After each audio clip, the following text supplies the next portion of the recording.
Morning बच्चों। आज मैं आपको आपके इतिहास का चौथा लेसन पढ़ाने जा रही हूँ। वैदिक काल। वैदिक काल की समय अवधि क्या है? 1500 ईसा पूर्व से 600 ईसा पूर्व। ईसा पूर्व का क्या मतलब रहता है? ईसवी पूर्व। अब देखिए, पशु सदैव से हमारे लिए उपयोगी रहे हैं। क्या आप जानते हैं कि भारत में पशुओं को पालने की परंपरा कब से चली आ रही है? प्रारंभिक आर्य भी पशुपालक थे। आर्यों के रहन सहन के तरीके तथा परंपराओं का पालन आज भी भारतीय समाज में देखने को मिलता है। यानी पशुओं का पालन करना बहुत समय से चला आ रहा है। हमारे जो आर्य थे वो भी क्या थे? पशुपालक थे। पशुपालक में पशुओं को अपने घर में पालते थे। वैदिक काल से तात्पर्य उस युग से है जिसका ज्ञान वैदिक साहित्य से होता है। वैदिक काल से क्या मतलब है? जिसका ज्ञान हमें, जिसके बारे में हमें नॉलेज किससे मिलती है? वैदिक साहित्य से मिलती है। वेदों से हमें आर्यों की राजनीतिक व्यवस्था, समाज, धर्म, कला इत्यादि की जानकारी मिलती है। जो वेद हैं हमारे हिंदू धर्म के, उनके द्वारा हमें आर्यों की राजनीतिक व्यवस्था में राजा उस समय किस तरह से शासन करते थे, अपनी प्रजा का किस तरीके से ध्यान रखते थे, समाज, उस समय का समाज कैसा था, धर्म, कौन से धर्म का पालन होता था, कौन कौन सी कलाओं का विकास हुआ था, ये सब की जानकारी हमें किससे मिलती है? वेदों से मिलती है। आर्य का अर्थ होता है श्रेष्ठ या उत्तम। आर्य शब्द का शाब्दिक अर्थ होता है श्रेष्ठ, माने अच्छा, उत्तम। प्रायः माना जाता है कि हड़प्पा सभ्यता के अवसान के बाद वैदिक संस्कृति का विकास हुआ। आपने पिछले पाठ में हड़प्पा सभ्यता पढ़ा, नदी घाटी की सभ्यता के मतलब हड़प्पा सभ्यता आदि के बारे में जो पढ़ा, तो कह रहे हड़प्पा सभ्यता का जब अवसान हुआ, अवसान माने जब वो नष्ट हुई, पढ़ा था पिछली बार की ये नहीं पता कि किस वजह से हड़प्पा कालीन जो नगर थे दब गए थे मिट्टी में। शायद बाढ़ आई हो, भूकंप आया हो, आग लग गई हो, किसी ने आक्रमण कर दिया हो, कोई भी कारण हो सकता है। तो जिसके कारण वो सभ्यता नष्ट हो गई या जमीन के अंदर दब गई, तो उसके बाद ये माना जाता है कि वैदिक संस्कृति का जन्म हुआ। प्रारंभिक जीवन। आर्यों का प्रारंभिक जीवन कैसा था? प्रारंभ में आर्य इधर उधर घूमते रहते थे, वो कबीलों में रहते थे। जैसे आपने आदि मानव के बारे में पढ़ा था ना कि पहले उनके पास घर नहीं थे, गुफाओं में रहते थे, इधर उधर घूमते रहते थे। वैसे आर्य भी शुरू में इधर उधर घूमते रहते थे, कबीलों में रहते थे, मतलब समूह बना करके रहते थे। आर्य गाय, बैल, घोड़ा आदि पशुओं को पालते थे। चारा, पानी तथा उपजाऊ भूमि की तलाश में भी एक स्थान से दूसरे स्थान तक आते जाते रहते थे। अब जब पशु है तो उसके भी भोजन पानी की उन्हें व्यवस्था करनी है, अपनी भी करनी है। तो जहाँ पर उन्हें पर्याप्त भोजन पानी मिल जाए, इसके लिए वो एक स्थान से दूसरे स्थान पर घूमते रहते थे। जहाँ चारा तथा उपजाऊ भूमि मिलती थी वो वहीं बस जाते थे, और जहाँ उन्हें सही वातावरण मिल जाता था कि जहाँ उन्हें अपने लिए खेती करने के लिए अच्छी भूमि मिल जाती थी, पानी मिल जाता था, तो वो वहीं पर अपना घर बना करके बस जाते थे। इस प्रकार आर्य समूह में आए और नए नए स्थानों पर बसते चले। इस तरह समूह में आए, काफ़ी लोग एक साथ आए, और जिसको जहाँ सही उपयुक्त जगह मिला वहीं पर वो बस गए। लगभग 1200 ईसा पूर्व से 1000 ईसा पूर्व तक आर्य हिंदू, सतलज, ब्यास और सरस्वती नदी के किनारे पर बस गए। आर्य सभ्यता का प्रसार। भारत में आर्य सभ्यता का प्रसार सप्त सैंधव प्रदेश से होता है। सबसे शुरुआत इसकी कहाँ हुई थी? सप्त सैंधव प्रदेश से। सप्त सैंधव प्रदेश में आर्य कहाँ से आए, इसको लेकर इतिहासकारों के बीच में मतभेद है। मतभेद का मतलब क्या होता है बच्चों? कि सबका विचार अलग अलग है। कोई कुछ कहता है, कोई कुछ कहता है। कुछ इतिहासकारों का कहना है कि आर्य बाहर से आकर यहाँ बसे, जबकि अनेक इतिहासकारों का कहना है आर्य मूलतः भारत के ही निवासी थे। कुछ कहते हैं कि आर्य कहीं दूसरी जगह से आके भारतवर्ष में बसे थे, लेकिन अधिकतर का ये कहना है कि आर्य भारत के ही रहने वाले थे। सप्त सैंधव नदी के अंतर्गत क्या क्या आता है? हिंदू, सिंधु, रावी, व्यास, झेलम, चिनाब, सतलज, सरस्वती। ब्रह्मवर्त किससे कहते हैं? दिल्ली के आसपास के क्षेत्र को। और ब्रह्मर्षि गंगा यमुना का द्वाब क्षेत्र। आर्यावर्त किसको कहते हैं? हिमालय से विंध्याचल पर्वत तक का क्षेत्र। और दक्षिणावर्त किसको कहते हैं? विंध्याचल पर्वत के दक्षिण ओर का क्षेत्र। वेद शब्द संस्कृत भाषा में वेद शब्द से बना है। इसका अर्थ होता है जानना। वेदों की संख्या 4 है। हमारे हिंदू धर्म के 4 वेद हैं, ऋग्वेद, यजुर्वेद, सामवेद और अथर्ववेद। सबसे पुराना वेद क्या है? ऋग्वेद। ऋग्वेद सबसे प्राचीन वेद है। ऋग्वेद में विभिन्न देवताओं को संबोधित प्रार्थनाएं हैं जिन्हें ऋचा कहा जाता है। ऋग्वेद में अलग अलग देवताओं की प्रार्थना की गई है और इन प्रार्थनाओं को ऋचा कहते हैं। ऋग्वेद के 10 भाग हैं जिन्हें मंडल कहते हैं। इसके 10 भाग हैं और प्रत्येक भाग को मंडल कहते हैं। प्रसिद्ध गायत्री मंत्र ऋग्वेद से लिया गया जिसका आज भी धार्मिक अवसरों पर उच्चारण किया जाता है। सामवेद में भारतीय संगीत के सप्तस्वर सारेगामा का वर्णन है। यजुर्वेद में विभिन्न यज्ञों का तथा उसे करने की विधियों का वर्णन है। अथर्ववेद में तंत्र मंत्र जादू टोने का वर्णन है। यानी चारों वेद के 4 अलग अलग उद्देश्य हैं। वैदिक सभ्यता को इतिहासकारों ने 2 कालों में विभाजित किया है। ऋग्वैदिक काल लगभग 1500 ईसा पूर्व से 1000 ईसा पूर्व तक और उत्तर वैदिक काल लगभग 1000 ईसा पूर्व से 600 ईसा पूर्व तक। तो विद्वानों ने इस पूरे काल को 2 खंड में विभाजित किया है। पहला ऋग्वैदिक काल और दूसरा उत्तर वैदिक काल। आर्यों के जन्म। आर्य कबीलों में रहते थे। इन कबीलों का नाम मुखिया के नाम पर होता है।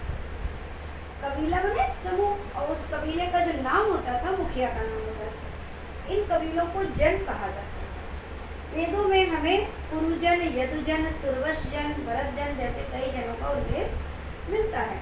ऋग्वेद में राजा को जन का स्वामी बताया गया है, उसे जन रक्षक कहा गया है। ऋग्वेद में बताया गया है कि जो राजा होता था उसे जन रक्षक कहते थे और उसे प्रजा का स्वामी बताया गया है। एक जन में कई विष होते थे। इसके मुखिया को विषपति कहा जाता था। कई ग्राम मिलकर विष बनाते थे। ग्राम के प्रमुख को ब्राह्मणी कहा जाता था। ग्राम कुल या गृह में विभाजित होते थे। कुल या गृह के मुखिया को कुलक या गृहपति कहा जाता था। उत्तर वैदिक काल में जब जन स्थायी रूप से किसी क्षेत्र में बस गए तब जन जनपद में परिवर्तित हो गए। अब बच्चों आपको समझ नहीं होगा क्या क्या हमने बता दिया आपको। कह रहे एक जन में कई विष होते हैं। अभी हमने बताया कि उस समय लोग कबीलों में रहते तो कबीलों को जन कहा जाता था और अब ये जो जन होते थे वो उसमें कई विष होते थे। इसके मुखिया को विषपति कहते थे। और कई ग्राम मिलकर विष बनाते थे। मतलब कई ग्राम कई गांव मिलकर के एक विष बनाते थे। और ग्राम के प्रमुख को ब्राह्मणी कहा जाता था। ग्राम कुल या गृह में विभाजित थे। गांव भी घरों में विभाजित थे और घर के मुखिया को कुलक या गृहपति कहा जाता था। उत्तर वैदिक काल में जब जन स्थायी रूप से किसी क्षेत्र में बस गए तब जन जनपद में परिवर्तित हो गया। तो क्लियर हो गया। राजा। वैदिक काल में जन का प्रमुख राजा था। अभी ऊपर भी बताया कि जो जन का जो है प्रमुख होता था और राजा होता था उसे इसलिए जन रक्षक भी कहा जाता था। राजा का प्रमुख कार्य जन के लोगों की रक्षा करना था। वह युद्ध में सेना का नेतृत्व करना। उसका प्रमुख कार्य था कि जन के लोगों की रक्षा करना और युद्ध में सेना का मार्गदर्शन करना। प्रारंभ में राजा का चुनाव सभा द्वारा किया जाता था। राजा कैसे चुना जाता था? सभा के द्वारा। उत्तर वैदिक काल में राजा का पद पूर्ण वंशानुगत हो गया।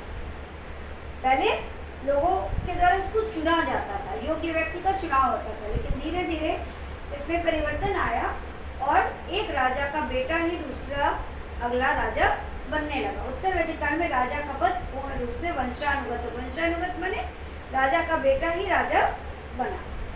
राजा को व्यापक अधिकार प्राप्त थे।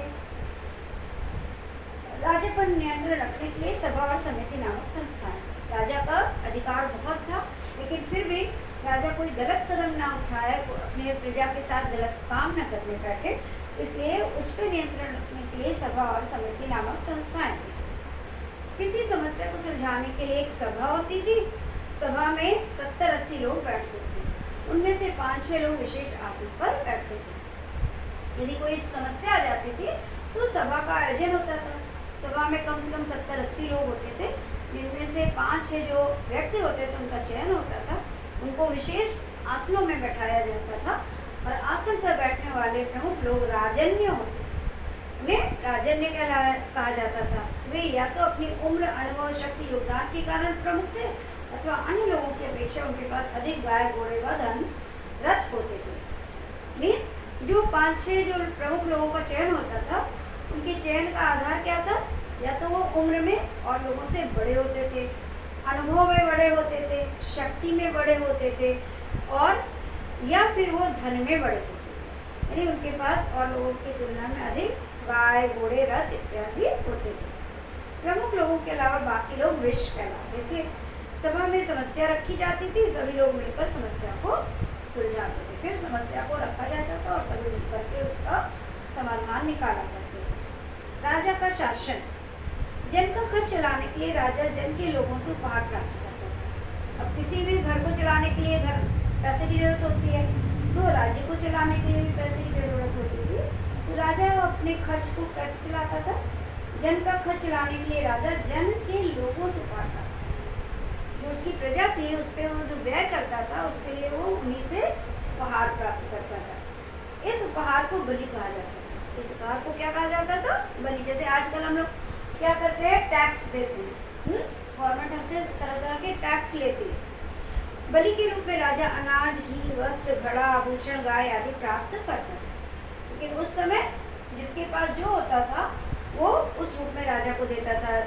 जो किसान रहे होंगे वो अनाज देते थे, जो गाय भैंस पालते होंगे घी देते थे, जो कपड़ा बनाते थे कपड़े देते थे, जो कुम्हार थे वो घड़े देते थे, जो सुनार रहे होंगे आभूषण देते थे। इस तरीके से जिसके पास जो होता था वो राजा को बलि के रूप में देता था। राजा अपनी आवश्यकता के अनुसार समानता शेष जरूरत के हिसाब से लोगों में बांट देता था। राजा लालची नहीं होता था, उसको अपनी जरूरत के जितनी चाहिए थी वो चीजें रखता था, बाकी वो अपनी प्रजा में लोगों में बांट देता था। इससे राजा तथा प्रजा के मध्य रिश्ते मजबूत होते थे। इससे लोगों के आपस के जो रिलेशन थे वो बहुत अच्छे थे। प्रजा को भी लगता था कि राजा अपने लिए तो कुछ नहीं मांगता, हम ही के लिए मांगता है, इसलिए प्रजा भी खुशी खुशी उनको देती थी और राजा भी अपनी जरूरत करके बाकी सब प्रजा का धन प्रजा में ही बांट दिया करते थे। युद्ध के बाद समय, लेकिन हर जगह कुछ न कुछ होता है परेशानी, कोई खुश होता है कोई दूसरा उस पर आक्रमण कर देता था, तो युद्ध भी होता था। युद्ध के बाद भी एक सभा होती थी। मान लो सपोज करो कि किसी ने उन पर आक्रमण कर दिया, तो आक्रमण के संबंध में भी चर्चाएं होती थी, सभा होती थी। सभा में जन के राजा जब जीत में मिली गायों, घोड़ों, रथ, हथियार, आभूषण, दास, दासियों को जन के कई लोगों के बीच बांटते थे, लेकिन सबसे बड़ा हिस्सा राजा अपने पास रखता था। मान लीजिए युद्ध में विजय में उसे जो चीजें मिलती थी वो सभा में वो लोगों में बांट दिया करता था, लेकिन उसका बड़ा हिस्सा राजा के पास होता था। फिर राजन्यों और ब्राह्मणों को हिस्सा मिलता था। कुछ गायें, भेड़ें, बकरियां, अनाज आदि जन के साधारण लोगों को भी दी जाती थी। यानी युद्ध में प्राप्त जो भी धन दौलत और जानवर थे उसका बड़ा हिस्सा राजा रखता था। फिर वो 5-6 जो प्रमुख राजन्य कहलाने वाले लोग थे उनको दिया जाता था। उसके बाद शेष जो है प्रजा में जन में बांट दिया जाता था। इससे राजन्यों के पास गाय, घोड़े, हथियार, सोनादार, दासियों की संख्या ज़्यादा हो जाती थी और वे पहले से भी ज़्यादा ताकतवर बन जाते थे। धर्म एवं यज्ञ। आर्य लोग देवताओं को प्रसन्न करने के लिए प्रारंभ में स्तुति पाठ करते थे, बाद में यज्ञ करने लगे। यज्ञ का कार्य पुरोहित करवाता था। यज्ञ सामूहिक हुआ करते थे जिसमें पुरुषों के साथ साथ महिलाओं की भी सहभागिता होती थी। यज्ञ में कार्य की सफलता के लिए भेंट व चढ़ावे के साथ साथ देवताओं की प्रशंसा में वेद के मंत्र गाए जाते थे। कह रहे आर्य लोग देवताओं को प्रसन्न करने के लिए प्रारंभ में स्तुति पाठ करते थे। वेद में जो ऋचाएं थी पहले वो उसका पाठ किया करते थे, बाद में फिर वो यज्ञ करने लगे। यज्ञ क्या होता है? जो आहुति वगैरह देके मंत्रोच्चारण के साथ किया जाता है। यज्ञ का कार्य पुरोहित करवाता था। यज्ञ हर कोई नहीं कर सकता था। यज्ञ का कार्य करने के लिए विशेष पंडित होते थे, पुरोहित होते थे, जिन्हें वैदिक मंत्रों का अच्छे से ज्ञान होता था। यज्ञ सामूहिक हुआ करते थे और यज्ञ कोई एक व्यक्ति नहीं कराता था, पूरे समूह के लोग मिलकर के यज्ञ करवाते थे और इसमें पुरुषों के साथ साथ महिलाओं को भी सहभागिता करने का अवसर मिलता था। यज्ञ में कार्य की सफलता के लिए भेंट व चढ़ावे के साथ साथ देवताओं की प्रशंसा में वेद के मंत्र गाए जाते थे। फिर उसमें तरह तरह के मंत्र भी गाए जाते थे। इंद्र आर्यों के सबसे प्रिय देवता थे जो उन्हें युद्ध में विजय दिलाते थे। इंद्र को देवा कहा जाता ना, देवेश, सुरेश। तो आर्यों के सबसे प्रिय देवता कौन थे? इंद्र। क्यों? क्योंकि उन्हें लगता था कि इनकी स्तुति करने से हमें युद्ध में विजय प्राप्त होगी। यज्ञ के समय ब्राह्मण वेद मंत्रों का सस्वर पाठ करते हुए आग में घी डालते जाते थे। आप लोगों ने भी हवन वन देखा होगा बच्चों, घर में कभी कथा होती है तो क्या होता है, हवन होता है, हवन में पंडित जी मंत्र पढ़ते जाते हैं, साथ में घी वगैरह डालते जाते हैं, आग में तिल डालते, चावल डालते, तो आप लोग देखी होंगी, नहीं तो फिल्मों में तो सभी ने देखा होगा। तो कह रहे हैं यज्ञ के समय ब्राह्मण वेद मंत्रों का सस्वर पाठ करते थे। सस्वर पाठ करते थे तो गा गा करके उसका पाठ करते थे और आग में घी डालते जाते थे। ये मंत्र संस्कृत भाषा में थे। बहुत समय तक ये मंत्र लिखे नहीं गए, इन्हें बोल बोल कर याद रखा जाता था। पहले तो लिखने की या छपने की कोई व्यवस्था थी नहीं, तो ये मंत्र आपस में एक दूसरे से बोल बोल सुन करके ही एक पीढ़ी से दूसरी पीढ़ी तक जाते रहे और दूसरों को सिखाया जाता था। बाद में नहीं लिख दिया गया। आज हम ऋग्वेद के मंत्रों को पढ़कर आदित्य जीवन की कई बातों को जान सकते हैं। आज हम इन मंत्रों को पढ़ करके उनके बारे में बहुत सारी जानकारी प्राप्त कर सकते हैं। वैदिक कालीन समाज, उस समय का समाज कैसा था? वैदिक कालीन समाज का आधार परिवार था। परिवार का वरिष्ठ पुरुष सदस्य इसका मुखिया होता था, जिसको कुलप या गृहपति कहा जाता था। वैदिक कालीन समाज का आधार परिवार था। किसी भी समाज का आधार परिवार ही होता है। आज भी किसी भी समाज का आधार क्या है? परिवार। परिवार से ही समाज बनता है। तो परिवार का जो मुखिया होता था, उस घर का जो सबसे बुजुर्ग या सबसे वरिष्ठ पुरुष होता था, वही मुखिया होता था, उसे कुलप या गृहपति कहा जाता था। आरंभ में तीन वर्णों में विभाजित थे, राजा, पुरोहित तथा अन्य जन। पहले इनको तीन तरह से वर्गीकृत किया गया था, राजा, पुरोहित और अन्य जन। ये विभाजन उनके व्यवसाय पर आधारित था, परंतु कठोर नहीं था। मतलब जो जो बिजनेस करता था उसके आधार पर उसे पुरोहित या अन्य जन कहा जाता था। किंतु धीरे धीरे जो यज्ञ करवाते थे वे ब्राह्मण कहलाए, जो युद्ध करते थे वे क्षत्रिय कहलाए, जो व्यापार करते थे वे वैश्य कहे जाने लगे। बाद में शूद्र नामक चौथा वर्ण भी मिलता है, जिसमें युद्ध में हारे लोग शामिल किए थे। लेकिन धीरे धीरे क्या हुआ, व्यवस्था में परिवर्तन आया। जो पूजा पाठ करवाते थे उन्हें ब्राह्मण कहा गया, जो युद्ध में लड़ने जाते थे उन्हें क्षत्रिय, जो व्यापार करते थे उन्हें वैश्य, और जो युद्ध में हार करके प्राप्त होते थे उन्हें चौथा वर्ण नाम दिया गया शूद्र। धीरे धीरे वर्ण व्यवस्था कठोर होगी। अब कार्य रुचि के आधार पर न होकर वंश के आधार पर हो गए, परंतु योग्य व्यक्ति अपनी योग्यता के बल पर कोई भी पद प्राप्त कर सकता। धीरे धीरे क्या हो गया, इसमें कठोरता आती चली गई। पहले जो व्यक्ति जो काम करता था उसके आधार पर उसे उस नाम से पुकारा जाता, लेकिन अब यदि ब्राह्मण का बेटा है तो ब्राह्मण ही कहलाएगा, क्षत्रिय का बेटा है तो क्षत्रिय कहलाएगा, ऐसा हो गया। अब कार्य रुचि के आधार पर न होगा, वंश के यानी पिता के कार्य के आधार पर होता है। लेकिन योग्य व्यक्ति को अपनी इच्छा अनुसार कार्य करने का पूरा अवसर प्राप्त था। महिलाओं को उच्च स्थान प्राप्त था, वे पुरुषों के समान ही शिक्षा प्राप्त करती थी। वेदों से हमें लोपा, मुद्रा, घोषा, सच्ची आदि महिलाओं के नाम प्राप्त होते हैं। उस समय के समाज में महिलाओं को बराबरी का स्थान प्राप्त था। वो पुरुषों की तरह ही शिक्षा प्राप्त करने का अधिकार रखती थी। आर्यों के मकान घास फूस तथा मिट्टी के बने होते थे।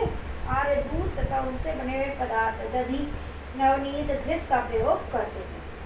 आर्यों के मकान कच्चे होते थे, वो घास फूस मिट्टी से बने होते थे, और वे क्योंकि गाय भैंस आदि जानवर पालते थे इसलिए वो दूध का सेवन करते थे और दूध के विभिन्न रूपों का सेवन करते थे। जैसे दूध से वो दही जमाते थे, मक्खन निकालते थे, घी बनाते थे, और इन सबका वो सेवन करते थे। अनाज में वे जौ, गेहूं, चावल आदि का प्रयोग करते थे। आश्रम व्यवस्था, प्रत्येक व्यक्ति के जीवन को व्यवस्थित करने के लिए आर्यों ने जीवन को 4 अवस्थाओं में बांट दिया था।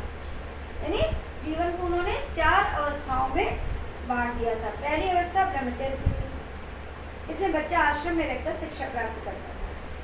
सबसे पहली अवस्था ब्रह्मचर्य, यानी कि उस समय बाल्यावस्था से युवावस्था तक आने के समय वो आश्रम में जाकर, गुरुकुल में जाकर के पढ़ाई करता था।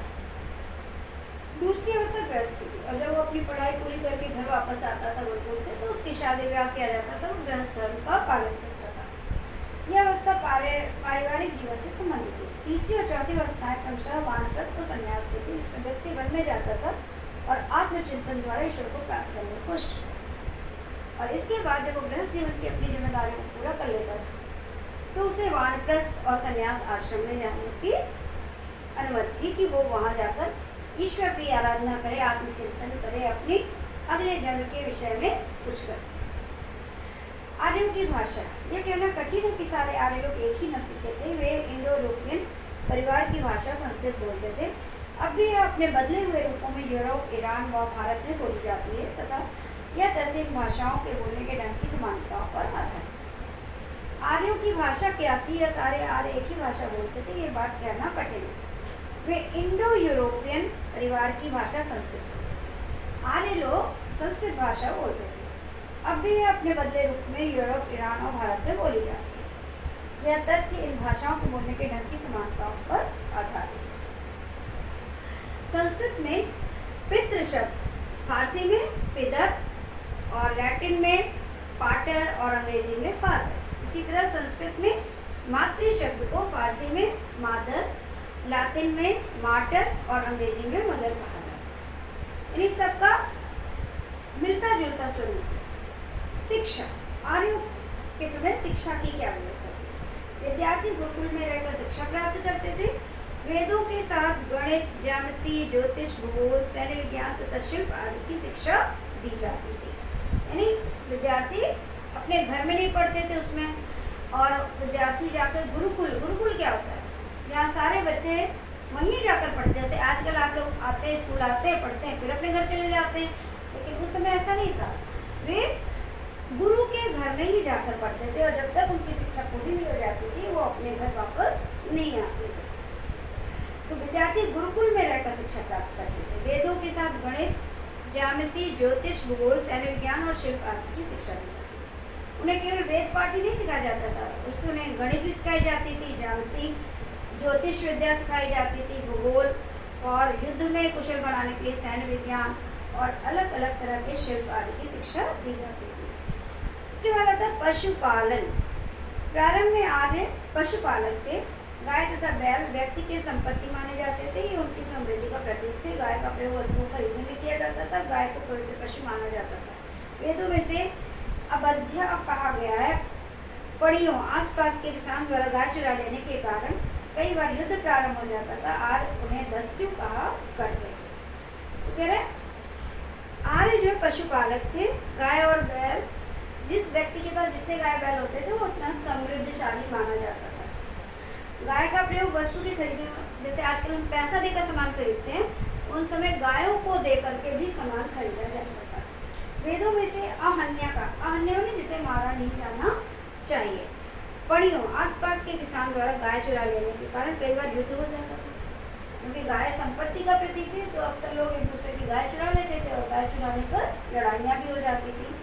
आर्य उन्हें दस्यु कहा कहते थे। मतलब जो गाय की चोरी करता है उन्हें दस्यु माना था डाकू। खेती का महत्व बढ़ा। जनसंख्या वृद्धि के कारण वे अपनी आवश्यकताओं की पूर्ति के लिए कृषि पर ध्यान देने लगे। आर्य जब एक साथ समूह में रहे तो उनका परिवार भी बढ़ा और उसकी आपूर्ति के लिए उन्हें अनाज की आवश्यकता हुई। अनाज के लिए उन्होंने खेती पर ध्यान देना शुरू किया। आर्य गंगा यमुना के दोआब क्षेत्र में बसने लगे। उन्होंने जंगल काटकर कृषि और भूमि बनाया। कृषि करने के लिए वे हल का प्रयोग करते थे। ये जौ के साथ गेहूं, धान, दाल आदि उगाने लगे। अब उन्होंने कौन कौन से अनाज उगाना शुरू कर दिया था? जौ के साथ गेहूं, धान, चावल, दाल आदि उगाने लगे। शिल्प, आर्यों के समय में शिल्प कौन सी थी? आर्य पशुओं से संबंधित व्यवसाय जैसे ऊन काटना, घोड़े से रथ जोतना, लकड़ी की वस्तुएं बनाना, मिट्टी के बर्तन, हस्तशिल्प, धातुकर्म का काम करते थे। धातु को ऐस कहते थे। एक वैदिक काल में इन्हें तांबा, कांसा का ज्ञान था। लोहे का ज्ञान उत्तर वैदिक काल में हुआ।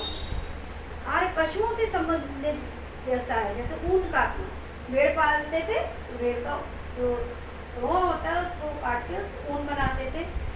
घोड़े पालते थे तो रथ चलाते थे। लकड़ी की वस्तुएं बनाते थे, मिट्टी के बर्तन बनाते थे, हाथ से शिल्प कार्य करते थे और धातु कर्म यानी धातुओं से भी वस्तु बनाते थे। उस समय के लोगों को तांबा और कांसा का ज्ञान था और धीरे धीरे उन्हें लोहे का भी ज्ञान हो गया था। विज्ञान एवं प्रौद्योगिकी, आर्यों को सूर्य, चंद्रमा, पृथ्वी व नक्षत्रों की गतियों का ज्ञान था।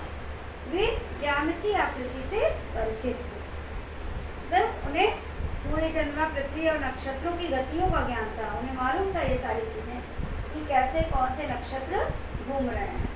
और उन्हें ज्यामितीय आकृति से, ज्यामितीय आकृतियाँ होती हैं जैसे आप लोग ड्राइंग में बनाती हैं तरह तरह की आकृतियाँ, उन्हें उनका भी ज्ञान था। ऋग वैदिक काल से उत्तर वैदिक काल में आए परिवर्तन। ऋग वैदिक काल में क्या था और उत्तर वैदिक काल में उससे क्या परिवर्तन हुआ। जीवन गतिशील था, जीवन स्थायी गतिशील था। मतलब ऋग वैदिक काल में लोग इधर से उधर भटक करके अपने लिए भोजन की व्यवस्था करते थे, लेकिन उत्तर वैदिक काल आते आते वो स्थिर होकर एक जगह पर बसने लगे थे। राजा का पद वंशानुगत नहीं था। ऋग वैदिक काल में जो भी व्यक्ति होता था उसका सभा के द्वारा चुनाव करके उसे राजा माना जाता था, लेकिन बाद में राजा का पद वंशानुगत हो गया, यानी राजा का बेटा ही राजा बनने लगा। वर्ण व्यवस्था नहीं थी। पहले लोग काम के अनुसार से उनका जो है कास्ट होता था, लेकिन बाद में ब्राह्मण का बेटा ब्राह्मण और क्षत्रिय का बेटा क्षत्रिय कहलाने लगा। पशुपालन मुख्य व्यवसाय था और बाद में कृषि मुख्य व्यवसाय बन गया। महाकाव्यों की रचना। रामायण और महाभारत दो प्रसिद्ध महाकाव्य हैं। रामायण की रचना महर्षि वाल्मीकि द्वारा संस्कृत में की गई। इस ग्रंथ में कौशल के राजा दशरथ के पुत्र मर्यादा पुरुषोत्तम राम के आदर्श जीवन और कार्यों को वर्णन किया गया। आज भी रामचंद्र जी के जीवन पर आधारित रामलीला का आयोजन किया जाता है। बच्चों, अभी जो है कोरोना कारण आप जब घर पे थे तो उस समय टीवी में रामायण सीरियल आता था ना, आप लोगों ने देखा होगा। तो ये रामायण जो सीरियल है वो किस पे आधारित है? महर्षि वाल्मीकि द्वारा लिखे हुए ग्रंथ रामायण पर आधारित था। इसी तरह महाभारत भी आ रहा था ना टीवी पे, आप लोगों ने देखा होगा। तो महाभारत की रचना किसने की थी? महर्षि वेदव्यास जी ने की थी। इस महाकाव्य में कुरु वंश के कौरवों तथा पांडु वंश के पांडवों की कथा मुख्य रूप से दी गई है, यानी इसमें कौरवों और पांडवों की कथा और उनके युद्ध आदि के बारे में वर्णन किया गया है। ये दोनों ग्रंथ कब लिखे गए? वैदिक काल में ही लिखे गए। अब और क्या विशेष बात थी वैदिक काल की? लोहे की खोज उत्तर वैदिक काल में। उसके पहले क्या था? तांबा और पासा की खोज हुई। वैदिक काल से पूर्व चित्रात्मक लिपि थी। अब ध्वनि के आधार पर अक्षरों का विकास होने लगा। वैदिक काल के प्रति उनकी जो लिपि थी, लेखनी की जो कला थी, चित्रात्मक थी। अब ध्वनि के आधार पर अक्षरों का विकास होने लगा। अक्षरों को मिलाकर शब्द और शब्दों को मिलाकर वाक्य बनने लगे थे। ब्राह्मण ग्रंथ, इनकी रचना यज्ञ के विधान तथा क्रियाओं को समझाने के लिए की गई। प्रत्येक वेद के अपने अपने ब्राह्मण ग्रंथ। उपनिषद, इन्हें वेदांत भी कहा जाता है। इनकी संख्या 108 है। भारत का आदर्श वाक् सत्यमेव जयते मुंडकोपनिषद से लिया गया। जो आपके उसमें हमने भी बताया था ना, सभी जन एक में बताया था कि भारत का जो आपका क्या है राज चिन्ह है, उसमें नीचे लिखा हुआ है ना सत्यमेव जयते। तो ये सत्यमेव जयते ये वाक्य कहाँ से लिया गया? मुंडकोपनिषद से लिया गया। ठीक है, अब आपका ये पाठ पूरा हो गया। इसकी सभी एक्सरसाइज वगैरह जो है आप करने की कोशिश करिएगा, नहीं तो नेक्स्ट टर्म में मैं इसे सॉल्व करके आपको बताऊंगी। ठीक है बच्चों, थैंक यू।